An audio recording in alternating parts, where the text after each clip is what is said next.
시청자 여러분 안녕하십니까, 오봉욱입니다.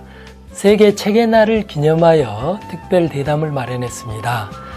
오늘 모실 분은 시인이자 소설가이자 문학평론가인 서울대학교 국문과 박민호 교수님입니다. 어서 오십시오. 네, 안녕하십니까.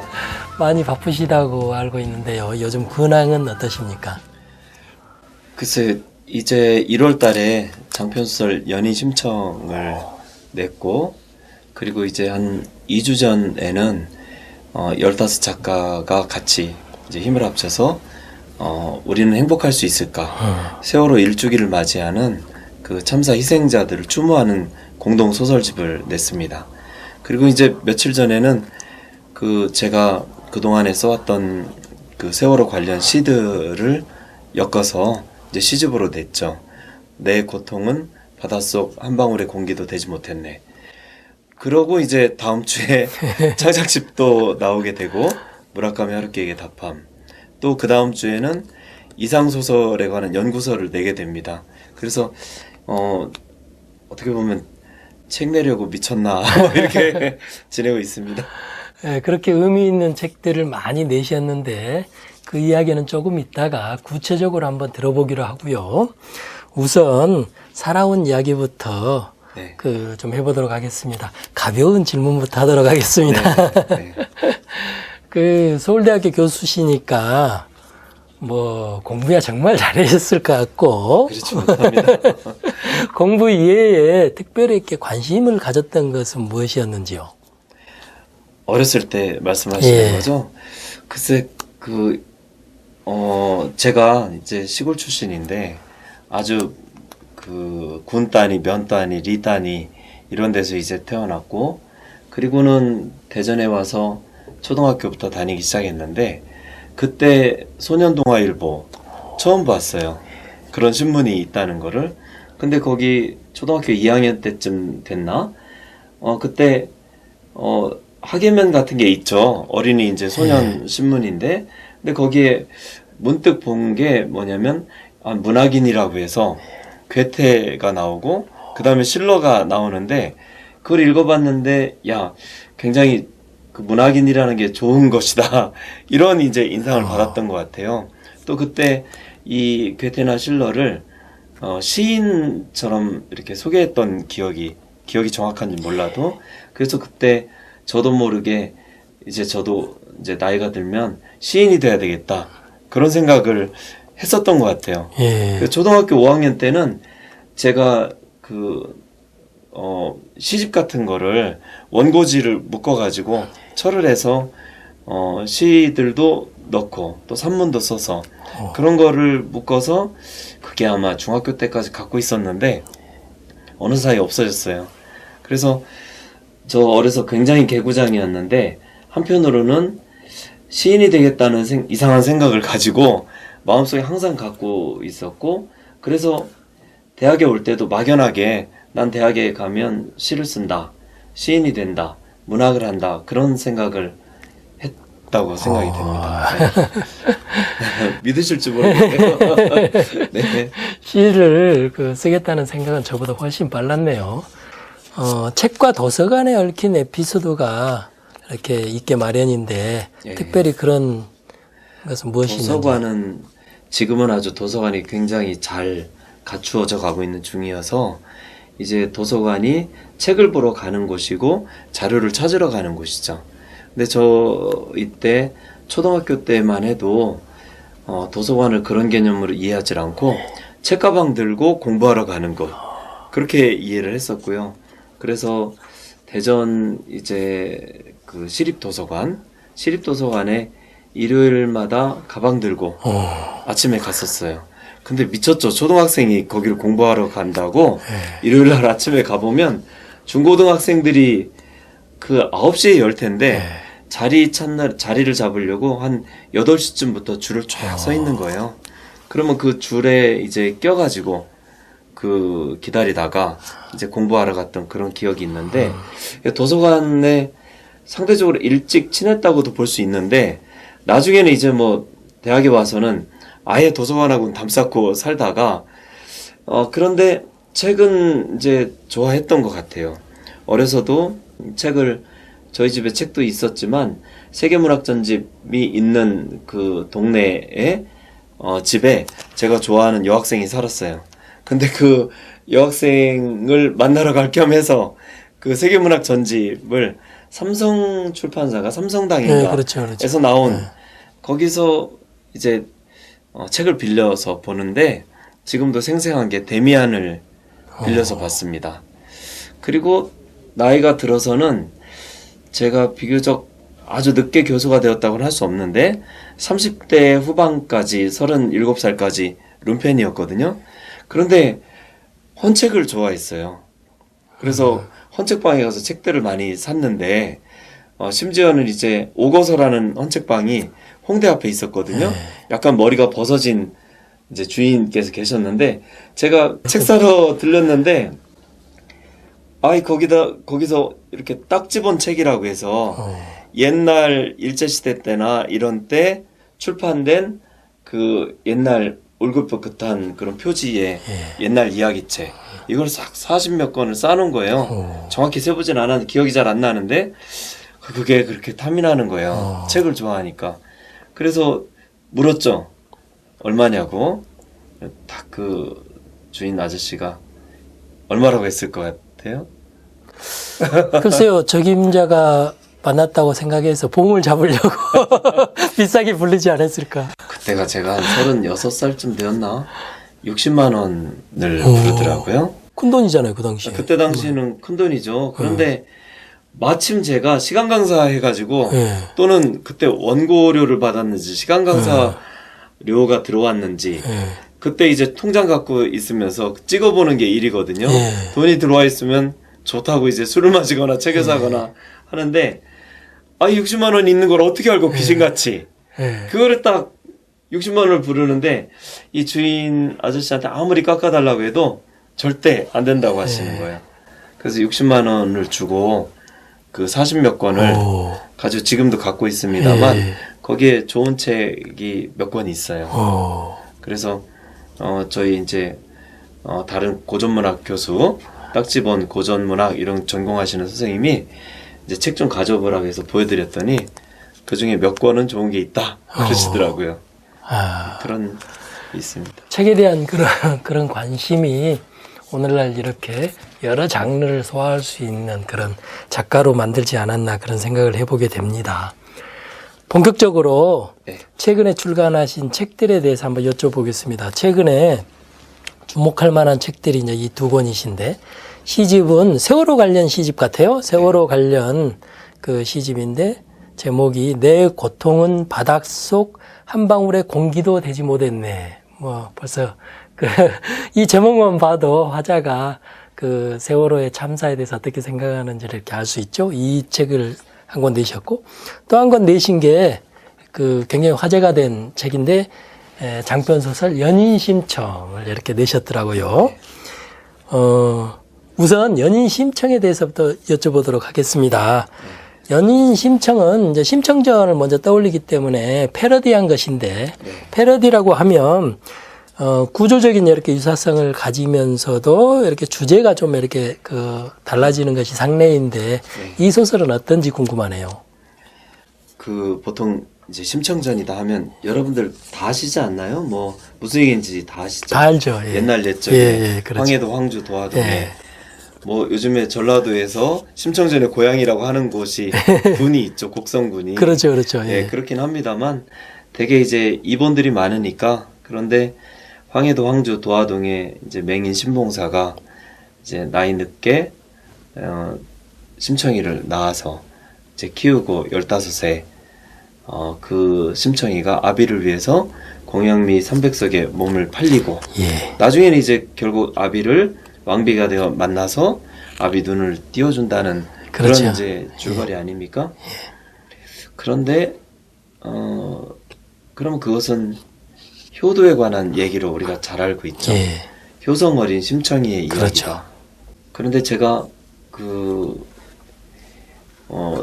한 2000년경에 이제 박사학위 논문을 쓸 때 채만식으로 논문을 썼어요. 그런데 그 채만식이 심청전을 신봉사라고 하는 제목으로 3번을 썼어요. 무려. 소설로는 이제 초반에 쓰다가 한 원고지 250장쯤 될 것 같은데 쓰다가 말았고, 또 희곡으로도 짧게 백매 안쪽으로 2번을 썼는데 거기서 제가 단서가 됐어요. 예. 아, 이 심청전을 신봉사로 바꾸는구나. 그리고 그것을 심청의 효성에 초점을 맞춘 게 아니라 신봉사의 욕망에 초점을 맞추어서 썼습니다. 예. 그러면 이제 효성이 아닌 어떤 욕망의 인간에 관한 문제가 됐죠.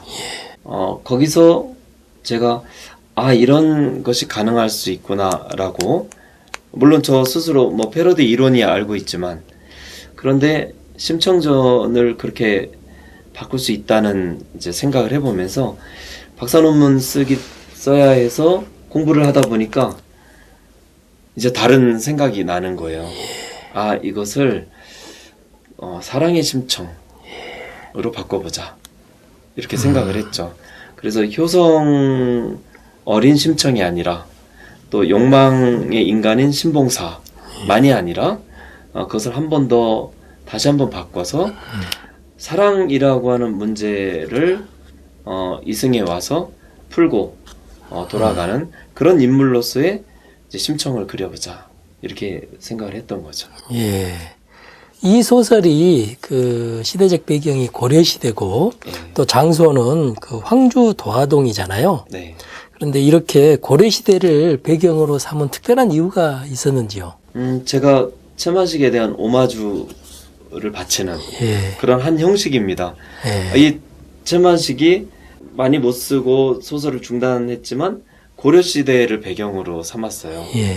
그래서 그렇다면 내가 착상을 채만식에서부터 시작했으니까 나도 한번 고려시대를 배경으로 해보자는 것이었고, 또 그렇게 함으로써 더 심청전 이야기가, 원래 다들 조선시대 이야기로 알고 있고 조선시대 후기에 성립한 판소리계 소설로 일단 다들 알고 계신데, 이것을 연대를 고려시대로 이렇게 끌어올리면 상당히 이야기가 신비스러워집니다. 예. 조금 더 호기심을 가질 수 있고, 또 저는 어떤 생각도 했냐면, 이제 앞으로 우리나라가 통일도 되어야 하는데, 그렇다면 남북이 또 협력도 해야 되고 왕래도 해야 되고, 그렇다면 고려시대를 배경으로 하면 왕비인 심청이 어디에 있게 되죠? 예. 개경에 있게 되지 않습니까? 그러면 전 이런 생각을 했어요. 만약 이 심청전을 가지고 영화를 만든다.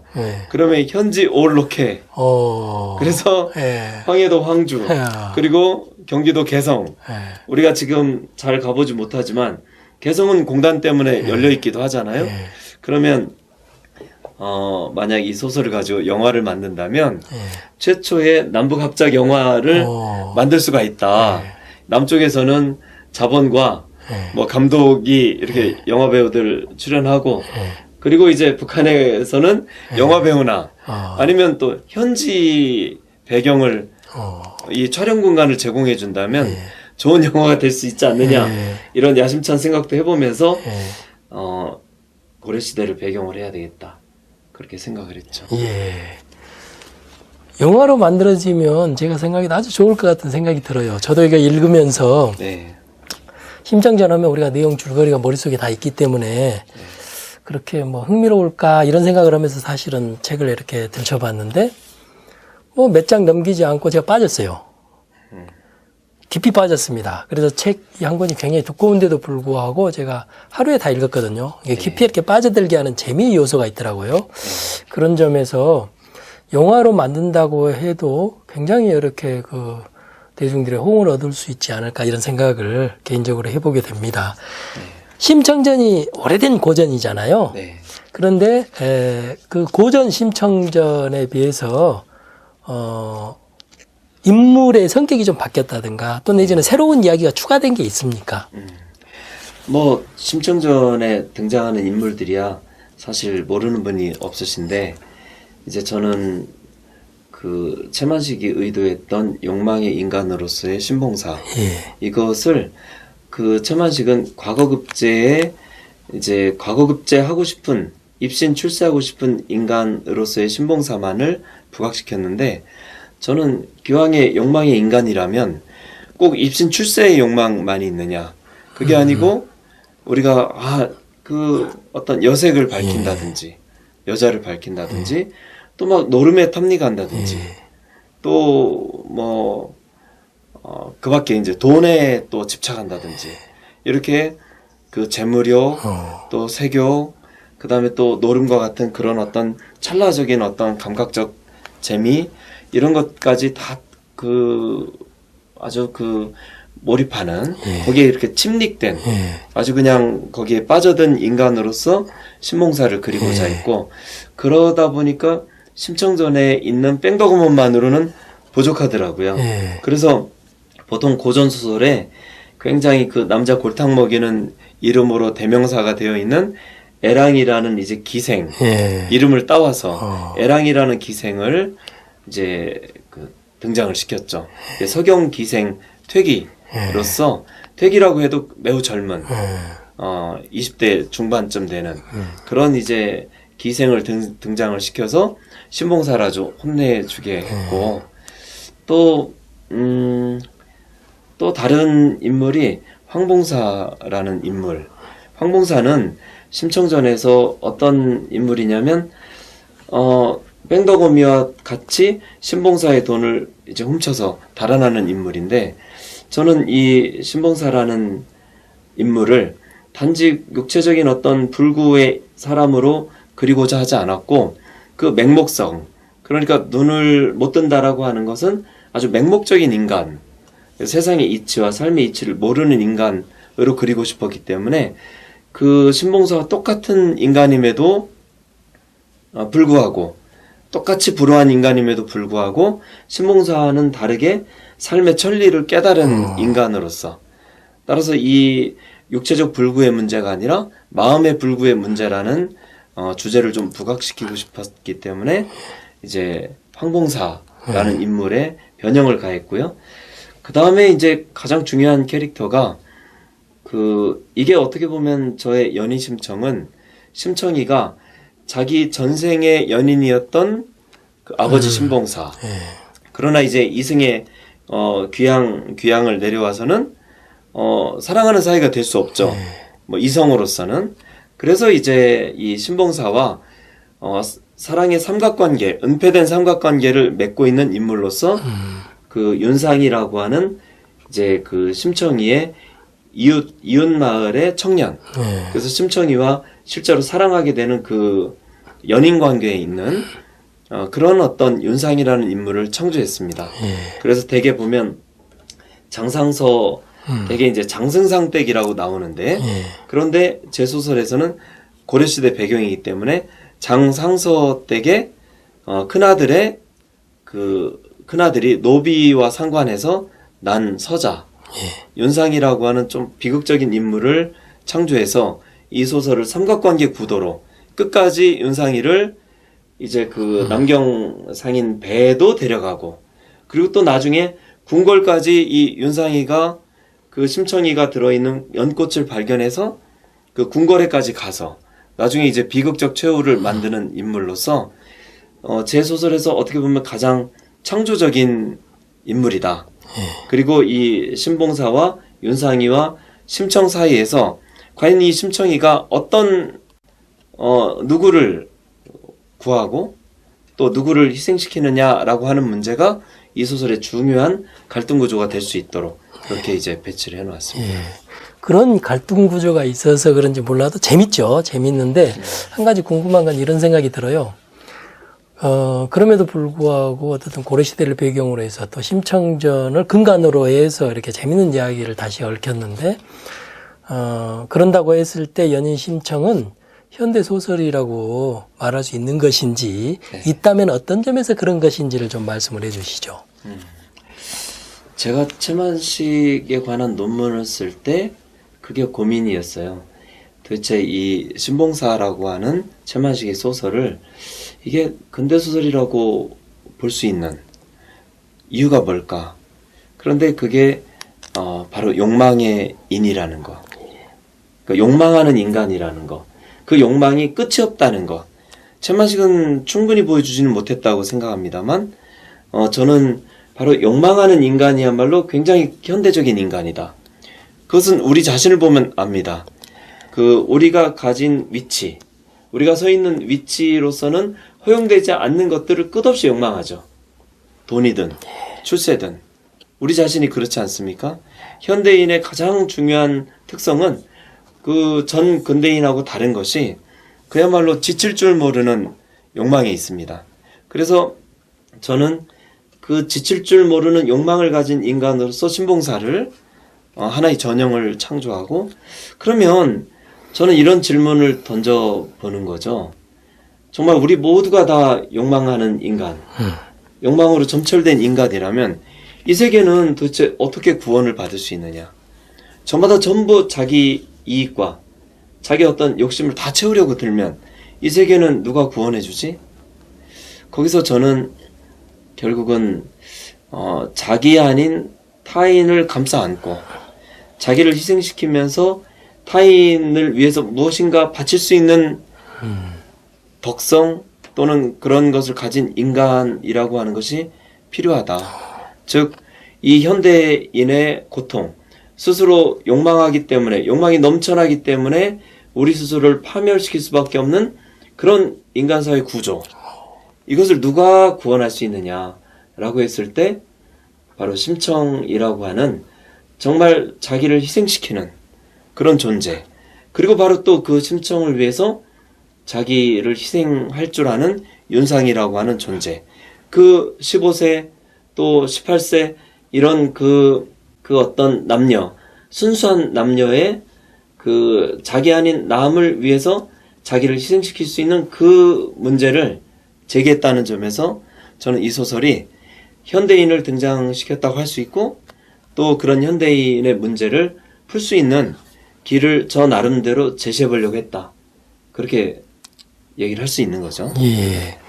심청전 하면 효심을 먼저 이렇게 떠올리게 되는데, 방금 말씀하신 대로 이 소설의 주제가 이렇게 사랑이어서 그런지 몰라도 또 물론 이 소설에서 말하는 사랑은 남녀간의 사랑뿐만 아니라 그 아버지를 향하는 그런 그 깊은 마음속 깊은 곳에서 올라오는 그런 사랑까지 포함해서 사랑의 범주가 굉장히 넓다는 생각을 저는 개인적으로 했어요.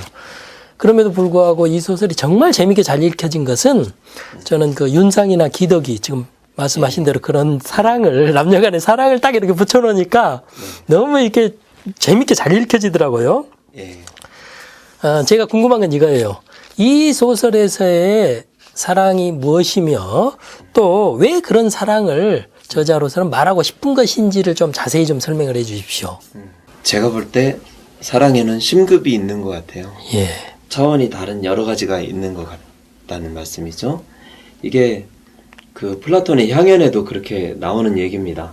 사랑이라고 하는 것이 저 차원에서부터 그 차원까지의 사랑이 있는 것인데, 저는 정말 사랑이라고 하는 것을 말하고 싶었던 것인데, 그건 어떤 사랑이냐, 이렇게 얘기할 수 있을 것 같아요. 저는 어렸을 때, 대학 다니고 이럴 때, 사회의 모순을 좀 바꾸고, 모순을 해결하고, 또 사람들이 좀 더 좋은 조건에서 살 수 있는 사회를 만드는 일에 관심을 가졌어요.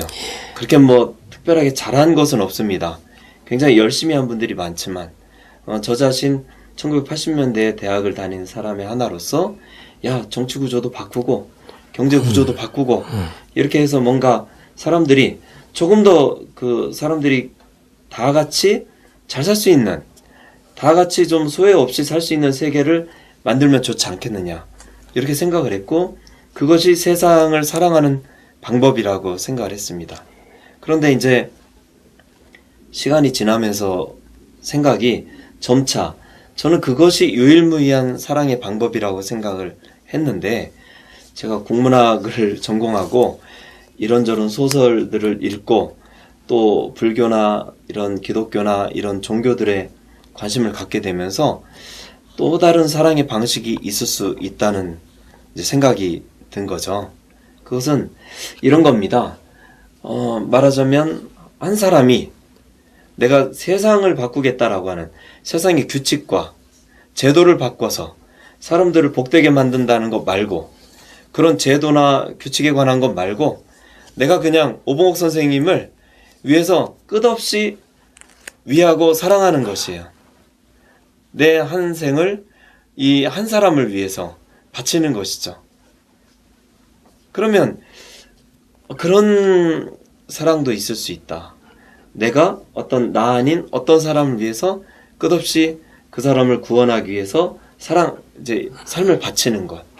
근데 그것이 어디에 나오는 얘기냐면 이광수의 소설 사랑에도 나오고, 또 그것은 불경 중에 법화경에 나오는 얘기입니다. 즉 부처님이 이렇게 각자 깨달은 자가 되기 이전에 이승의 세상에 와서 나고 죽기를 수없이 거듭했는데, 그런데 그 날 때마다 오로지 한 사람만을 구하고 죽었다는 것이에요. 그것을 수없이 거듭해서 부처가 되었다는 얘기입니다. 그런데 저는 그것을 보고서 이것은 비현실적인 얘기인 것만은 아니다. 왜냐하면 우리가 규칙과 제도를 바꿔서 세상을 복되게 만들려고 열심히 노력했지만 지금 그런 세상이 되었습니까? 되었다고 생각하시나요? 네. 그렇지 않죠. 예. 그러니까 그것은 현실적 방법이라고 생각하는 만큼 그렇게 현실화가 되지 않아요. 그러면 우리가 비현실적이라고 생각하는 것, 즉 한 사람이 한 사람씩을 구하려고 열심히 노력을 한다면 이 세계가 사실 구원이 되거든요. 전부 한 사람씩 구하려고 하면 모든 사람이 구해지지 않겠습니까? 예. 비현실적인 것 같지만 그것은 또한 현실적일 수가 있다. 왜? 우리의 마음 세계를 바꾸면 되거든요. 그래서 저는 그것이 이 심청의 마음이기도 하다.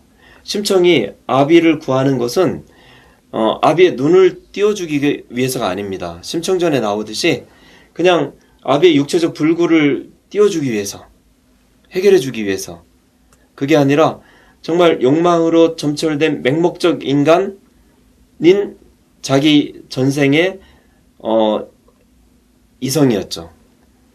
사랑의 대상이었던 이 사람을 바로 그 맹목성의 눈을 띄워주어서 인생이 무엇이고 내가 어떻게 살아야 되고 욕심을 왜 버려야 되고 이것을 아는 자로 만들어주기 위해서 바로 죽을 수 있고, 또 그렇게 죽는 심청이를 윤상이가 구원해 줄 수 있는 그런 사랑을 말해보고 싶었다. 즉 나 아닌 남을 위해서 이타적 사랑을 바칠 수 있는 그런 정신의 존재에 대해서 말해보고 싶었다는 것이죠. 이타적 사랑을 위해서 자기 몸을 이렇게 바칠 수 있다는 게 정말 이렇게 엄청난 일이죠. 정말 엄청난 일인 것 같고. 쓰고도 사실 그런 것을 할 수 있는지는 예. 모르겠습니다.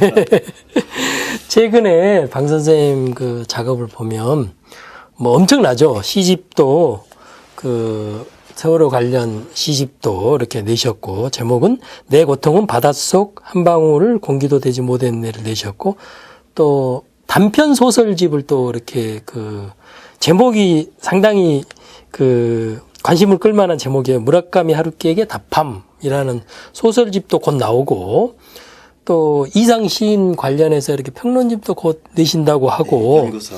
예. 그리고 또 그런 연구서뿐만 아니라 이렇게 장편 소설도 이번에 내셨고, 또 다른 작업도 하고 계시는데, 이런 게 이렇게 접하면서 굉장히 저는 놀라워요. 굉장히 놀라운데, 또 한편으로 생각해 보면 왜 하나에 이렇게 집중하지 못하고 여러 가지를 이렇게 넘나들면서 작업을 하는 것인지도 궁금하거든요. 예. 예. 이제 많은 분들이 짓궂게 그런 질문을 하세요. 예. 너는 왜 이렇게 욕심이 많으냐? 교수하면 되었지. 평론하고 교수하고 연구하면 되었지. 왜 소설을 쓰냐? 왜 시를 쓰냐? 왜 넘나드냐?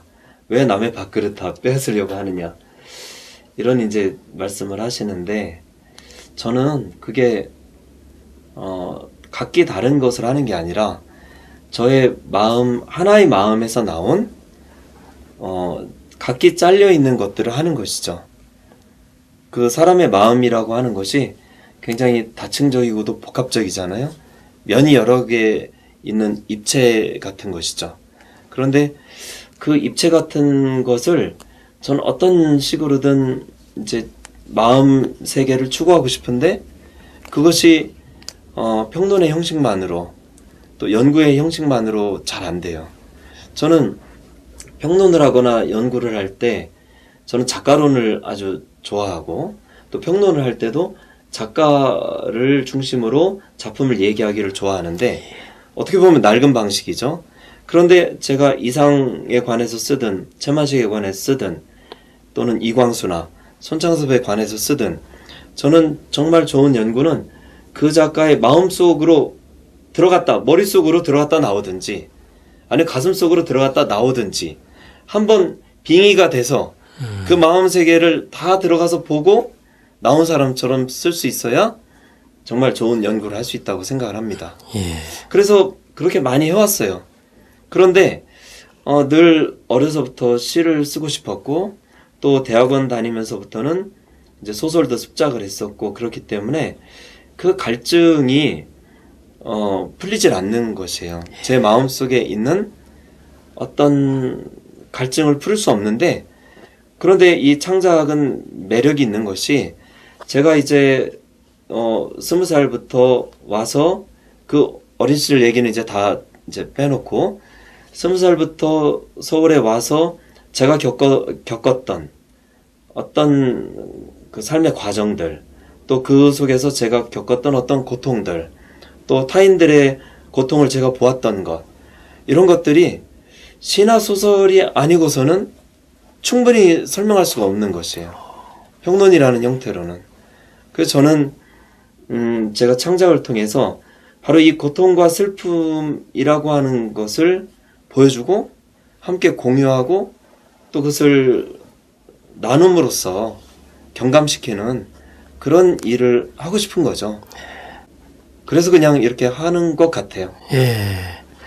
연인 심청 이후에 예. 구상하고 있는 소설이나 집필하고 있는 또 다른 소설은 무엇인가요? 한 몇 가지 생각은 하고 있는데 예. 하나는 이제 저는 이상하게 북한의 인권 문제가 관심이 계속 가요. 예. 가장 헐벗고 힘든 사람들이 그 지금 북한의 인민들 아닌가. 예. 그래서 그 평양을 무대로 예. 어떤 그 시인, 예. 젊은 시인을 하나 그려보고 싶습니다. 예. 그 젊은 시인들이 그 평양에 또는 그 평양 바깥에 그 북한의 사람들이 살아가는 모습을 이렇게 그 보고 일기도 쓰고 또 시로도 쓰고 하면서 그 어떤 사건들을 겪어나가는 그런 이야기를 쓰고 싶다는 생각을 하나 했고요. 하나는 이건 재미삼아서이기도 하고 역사 문제를 다뤄보고자 하는 것이기도 한데 대마도 정벌작전이라는 소설을 구상은 하고 있습니다. 대마도 정벌을 가는 얘기입니다. 근데 이제 뭐 자세히 말씀드릴 수는 없고 영업 비밀이라서 그렇고 이제 뭐 단편 소설에 대한 계획도 있고 그렇습니다. 예. 그 시의성이 있어서 대마도 정벌작전이 재밌을 것 같은 생각이 딱 드네요. 네. 제목 그 이야기만 들어도 그 소설이 어떻게 쓰여질 것 같고 또 그것이 굉장히 흥미로워서 특히 한일 문제, 한일 간의 관계가 있어서 너무 흥미로워서 영화로 만들어도 그것도 재밌을 것 같은 그런 생각도 일단은 듭니다. 네. 이 시집을 또 이야기하지 않을 수 없는데 세월호 관련 그 시들은 많은 시인들이 썼는데 이렇게 그 시집 한 권으로 내는 경우는 우리나라에서 없었죠.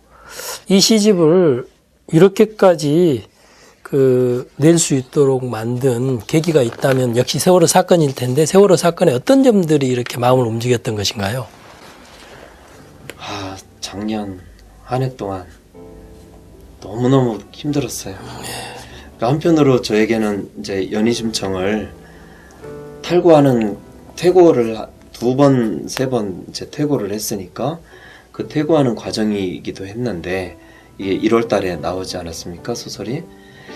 그런데 밤마다 사실 잠을 못 잤어요. 한 1시, 2시 까지 잠을 못 자고 또 잠을 많이 깼습니다. 그건 제가 뭐 목 디스크, 허리 디스크 때문에 통증 때문에도 깨는데, 그런데 깨고 나면 보면 막 여기 시집에도 있는데 어떤 밤에는 6번씩 막 자고 깨고 합니다.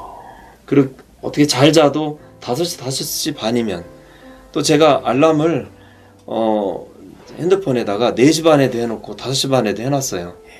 이상하게도 잠을 자기가 싫었고 잠을 막 억지로 자다가 잠깐 잠들면 깨기도 하고 그랬는데 너무 고통스러웠습니다.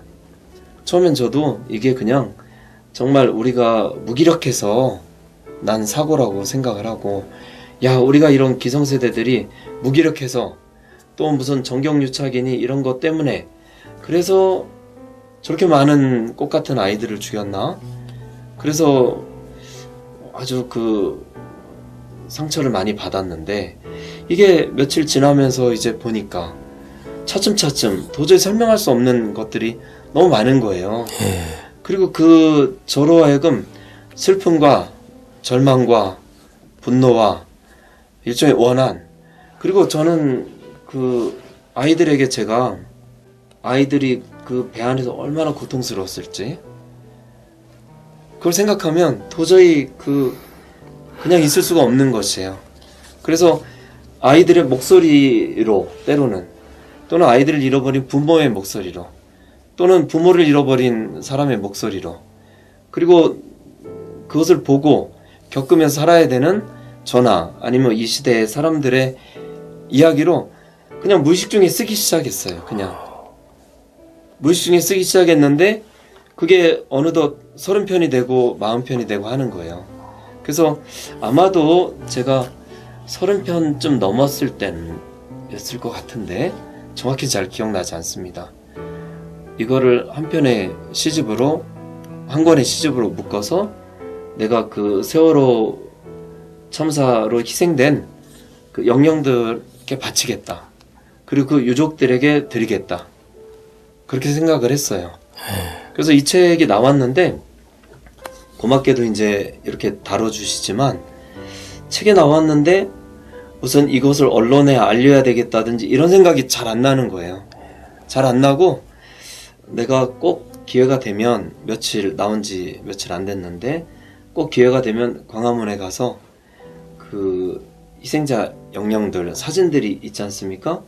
거기다 제가 책을 그 사인을 그렇게 써서, 그리고 비닐이나 보자기에 싸서 거기다 올려놓겠다. 비가 와도 젖지 않게, 뭐 햇빛에 바르면 바르는 대로 거기다 싸서 올려놓겠다. 투명한 비닐에 싸서. 그런 생각을 가지고 있습니다. 제가 이것을 이렇게 바침으로써 저 자신도 뭐 해결되지 않지만 저 자신도 이 상처로부터 조금은 자유로워지고, 또 그분들께도, 또 우리 국민들에게도 이 작은 정성이 뭔가 그 상처를 서로 나누는 그런 길이 되기를 바라면서 그렇게 하겠다고 생각하고 있습니다. 예, 억울하게 죽은 영혼들에게 정말 큰 힘이 될 것 같은데, 그와 더불어서 또 이렇게 세월호 참사 희생자 추모 15인 공동 소설집을 또 이렇게 기획부터 시작했고, 또 본인도 직접 참여하셔가지고 이렇게 소설집을 냈는데, 제목이 우리는 행복할 수 있을까네요. 네. 이 소설집에 대해서도 좀 한 말씀 해주세요. 예. 제가 이렇게 이제 시들을 이제 쓰고 하는 과정에 예. 제가 이제 소설도 창작을 해 왔으니까, 그런데 이 글 쓰는 사람들이 관심을 좀 가져야 되지 않을까, 좀 관심을 더 표명해 주면 어떨까 하는 생각이 들었어요.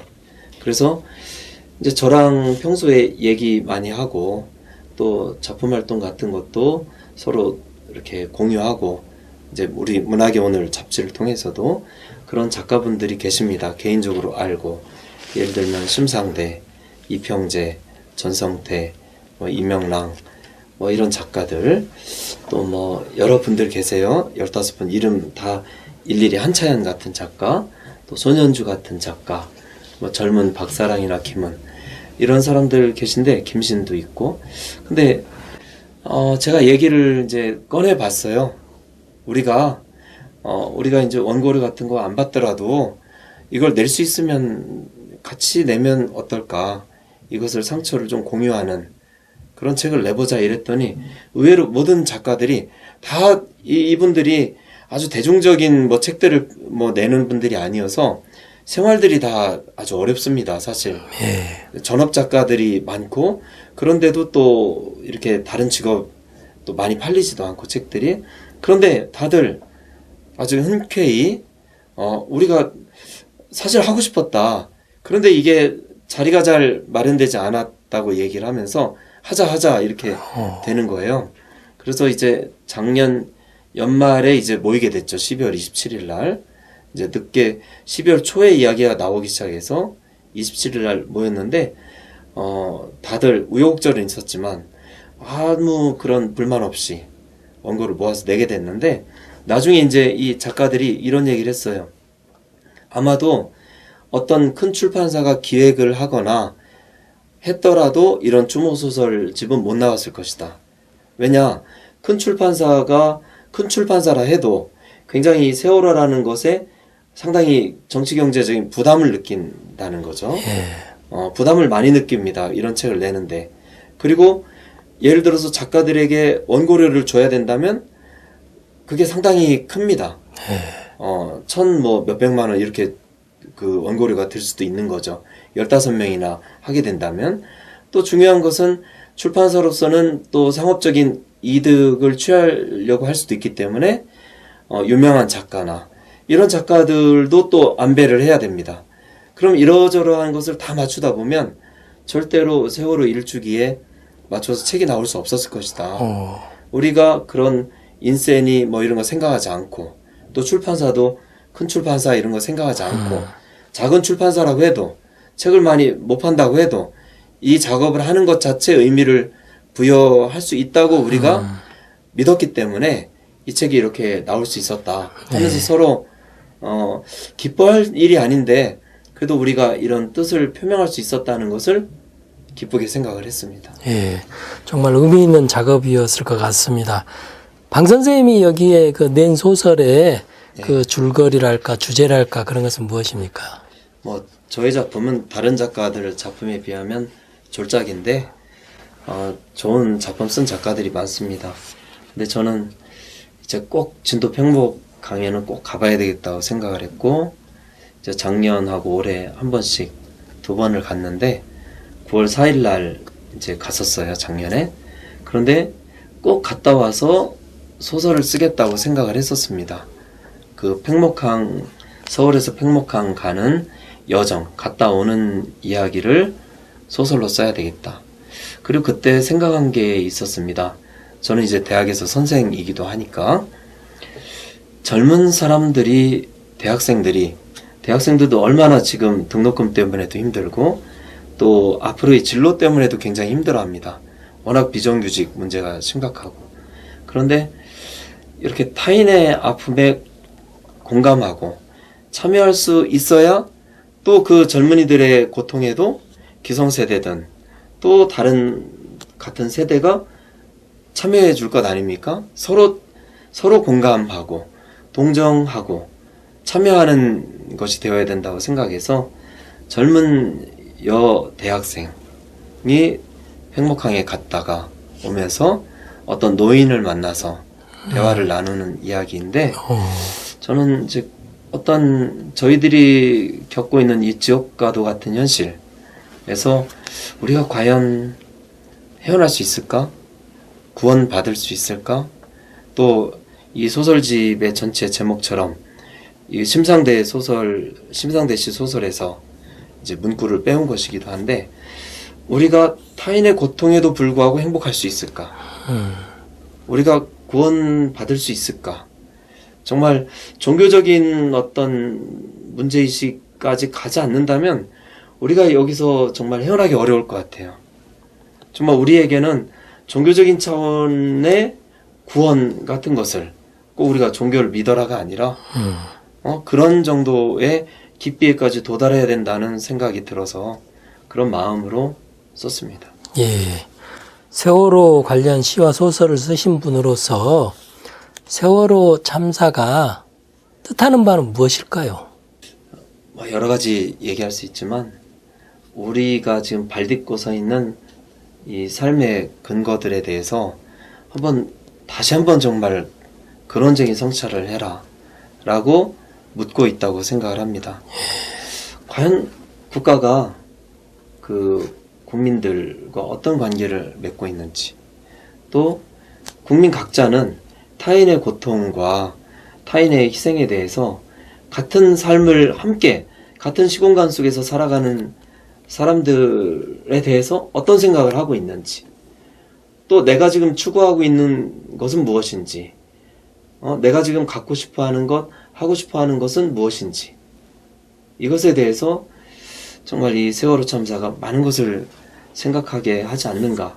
우리가 그 물질적으로 진화해야 되는 것뿐만 아니라 인간이 정신적으로 진화하지 않는다면, 육체적으로 진화하는 것뿐만 아니라 정신적으로 진화하지 않으면 우리 삶에 희망이라는 것이 없다는 것을 이 세월호 참사가 보여주고 있다고 생각합니다. 예.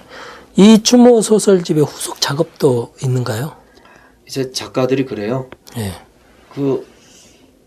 어떤 후속 작업을 해야 되느냐. 예. 이걸 많이 팔아서 돈을 유족들한테 갖다 줘야 되느냐. 예. 어떤 분이 그래요. 이평재 씨가.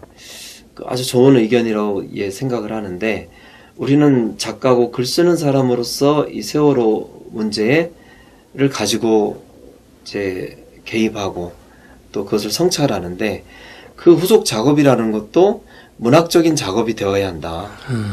작가들이 문학적인 작업이 아니고 무슨 물질적인 것을 원조로 하겠다든지 하는 것은 썩 할 수는 있으나 좋은 방법이 되지 않는다.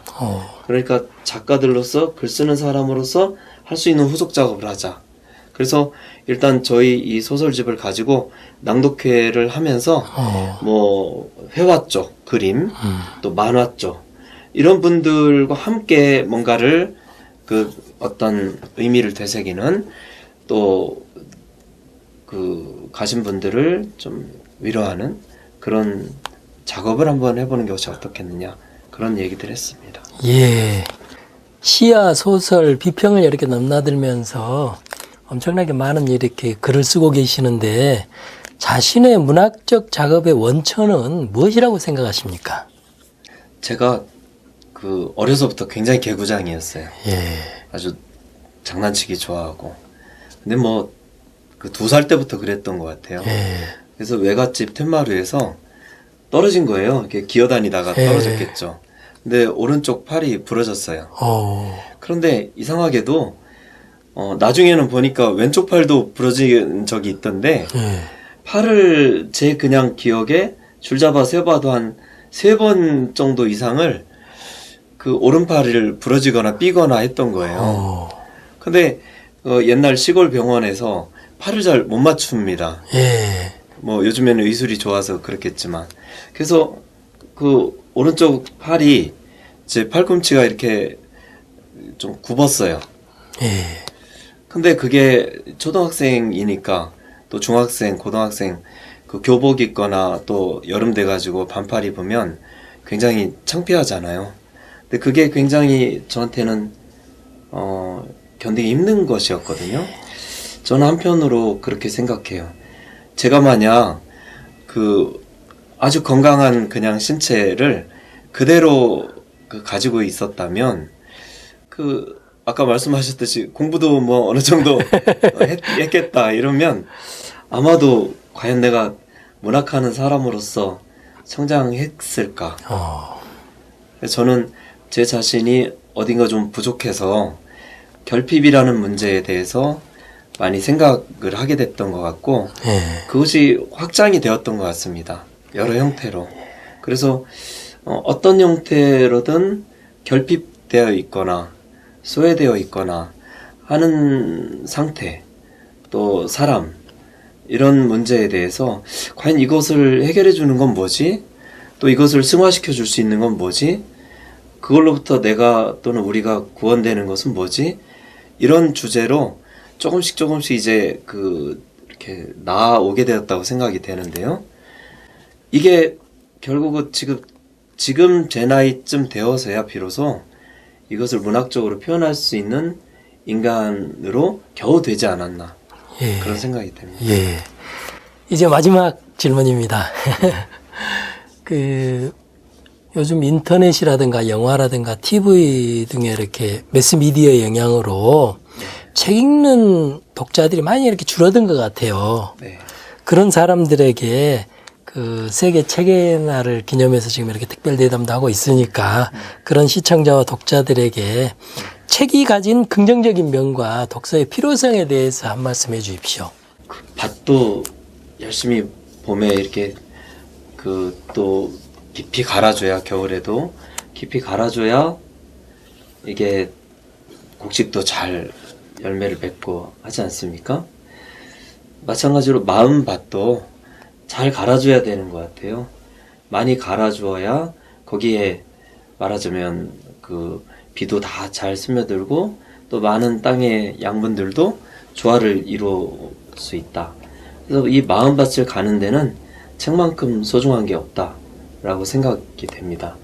열심히 또는 아주 소처럼 꾸준히 마음밭을 갈아가려면 이 책이 쟁기가 아니냐 그렇게 생각이 되거든요. 항상 마음밭을 가는 쟁기를 가지고 다니자, 그런 말씀을 드려봅니다. 예. 좋은 말씀 많이 이렇게 해주셨던 것 같습니다. 마이크로소프트를 창립한 빌 게이츠는 이런 말씀을 입에 달고 살았다고 그래요. 자신을 만든 것은 도서관이라면서 하버드 졸업장보다 더 소중한 것은 독서하는 습관이라고 했다고 합니다. 책에서 지혜를 찾고 책에서 길을 찾는 여러분이 되시길 바라면서 오늘 대담을 마치도록 하겠습니다. 박민호 교수님 수고하셨고요. 고맙습니다. 시청자 여러분 감사합니다.